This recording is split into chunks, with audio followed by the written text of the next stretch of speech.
नमस्कार दोस्तों, मैं प्रशांत आपका स्वागत करता हूं हमारे YouTube चैनल पढ़ाई में।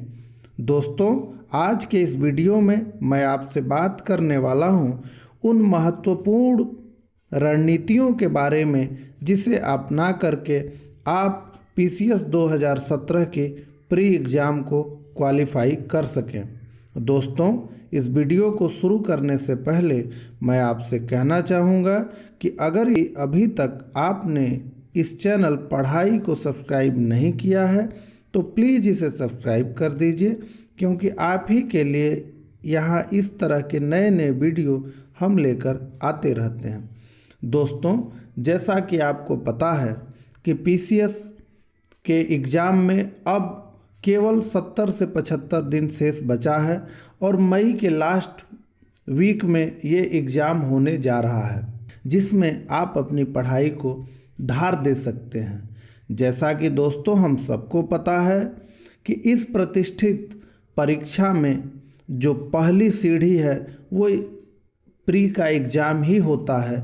बिना इसे पास किए हम आगे बढ़ नहीं सकते। अतः अब समय आ चुका है दोस्तों कि हम पूरे मनोयोग से PCS के लिए तैयारी शुरू कर दें, और इसीलिए हमने कुछ रणनीतियाँ, स्ट्रेटेजी आपसे शेयर करने का प्रयास किया है, जो निश्चित ही आपको पसंद आएगा, ऐसा हमारा विश्वास है। दोस्तों, PCS प्री में 2 पेपर होते हैं, 200 नंबर के दोनों होते हैं। एक तो होता है GS का पेपर और दूसरा होता है CSAT। दोनों MCQ फॉर्म में होते हैं, ये तो आप जानते ही होंगे। तो जो पहला पेपर है यानी GS का पेपर है उसी की मेरिट बनती है, जो दूसरा पेपर है CSAT वो क्वालिफाइंग होता है। तो आज के वीडियो में हम क्वालिफाइंग CSAT के बारे में आपसे नहीं बात करेंगे, हम केवल जो है पहला पेपर जो GS का होता है उसके बारे में आपसे बात करेंगे, क्योंकि इसी पेपर से आपकी मेरिट बनेगी। आप परीक्षा में पास होंगे या फेल होंगे, ये इसी के मेरिट से तय होने वाला है। तो दोस्तों, हम अपने फर्स्ट रणनीति की बात आपसे करते हैं कि दोस्तों सबसे पहले तो आपको चाहिए कि प्री के पूरे सिलेबस को आप एक बार फिर अच्छे से देख लें, ताकि अब से आप जो भी पढ़ें वो केवल और केवल सिलेबस के हिसाब से पढ़ें, क्योंकि ये समय दोस्तों अब ज्ञान बटोरने का नहीं है बल्कि परीक्षा पास करने का है। और इसलिए आपको तनिक भी सिलेबस से भटकना नहीं है। आप एकदम गांठ बांध करके सिलेबस को पकड़ लें और उसी हिसाब से पढ़ें। ज्ञान बढ़ाने के लिए फिर बाद में पढ़िएगा। अगर हम सेकंड रणनीति की बात आपसे करें तो अब आपको चाहिए कि आप पिछले 10 वर्षों के PCS प्री के पेपर को अच्छे से देखें और उसे अपने दिमाग में बैठाने का प्रयास करें।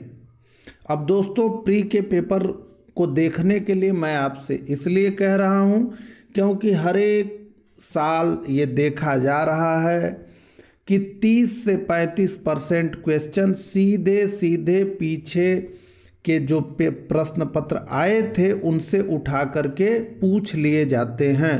तो अगर 10 वर्षों के प्री में पूछे गए क्वेश्चंस आपके दिमाग में रह गए, आपको याद रह गया, तो सीधे सीधे आप 30 से 35% क्वेश्चंस का आंसर दे देंगे। अब आप समझ लीजिए कि इतनी बड़ी परीक्षा के लिए ये कितना ही आसान है मेहनत की दृष्टिकोण से। इसलिए मैं कह रहा हूं कि 10 वर्षों के PCS प्री के पेपर को आप जरूर देख लें और इसे अपने दिमाग में बैठा लें। इसे अगर आपको दिमाग में बैठाना हो तो एक तरीका भी मैं आपको बता रहा हूं कि हर रोज़ एक काम करें कि 2 वर्षों का पेपर आप सॉल्व करें। तो 2 घंटे के हिसाब से आप एक पेपर को देखेंगे तो 2 एक दिन में अगर सॉल्व करते हैं तो कुल 4 घंटे आपका लगेगा, यानी 10 वर्ष का पेपर, यानी कि 5 दिनों में आप जो है ये पेपर का काम ख़त्म कर लेंगे। और पेपर देने से भी एक दूसरा जो इसका फ़ायदा होगा ये वो कि आपको पेपर देने का एक हैबिट होगा, और साथ ही साथ पेपर देते समय जो चीज़ें आपके दिमाग में आएंगी वो लंबे समय तक आपको याद रहेंगी।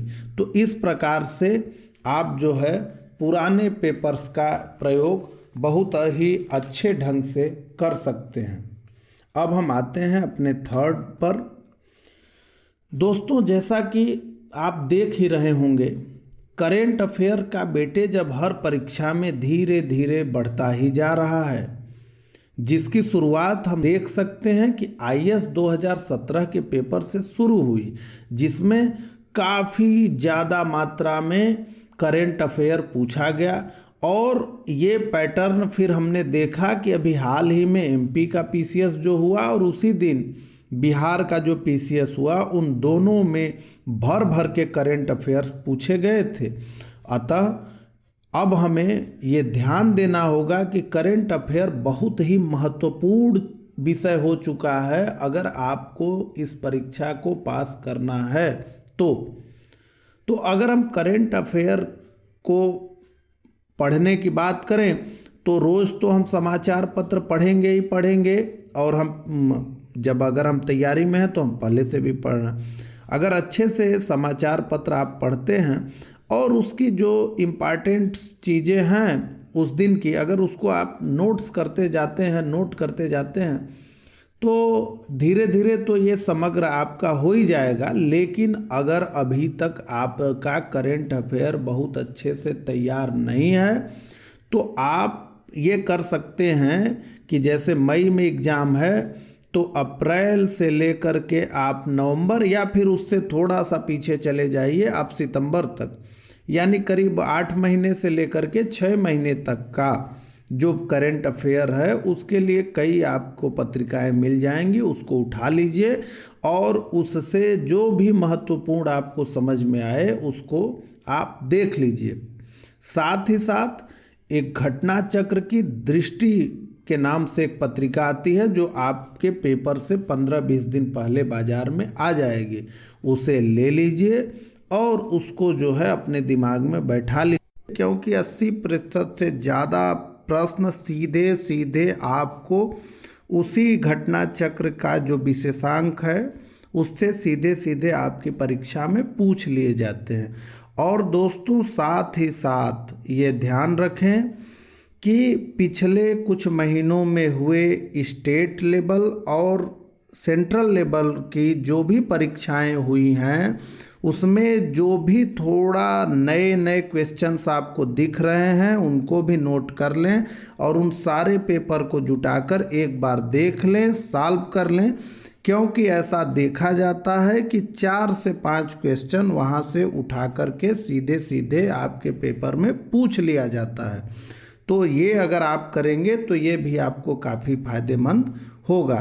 तो दोस्तों, आज के इस वीडियो में बस इतना ही। ये हमारा पार्ट 1 था। पार्ट 2 में हम फिर आपसे बात करेंगे कि हिस्ट्री को कैसे देखा जाए, राज्य व्यवस्था को कैसे देखा जाए, इन सारे विषयों पर आपसे मैं बात करूंगा। आपने अपना बहुमूल्य समय मुझे दिया, इसके लिए धन्यवाद।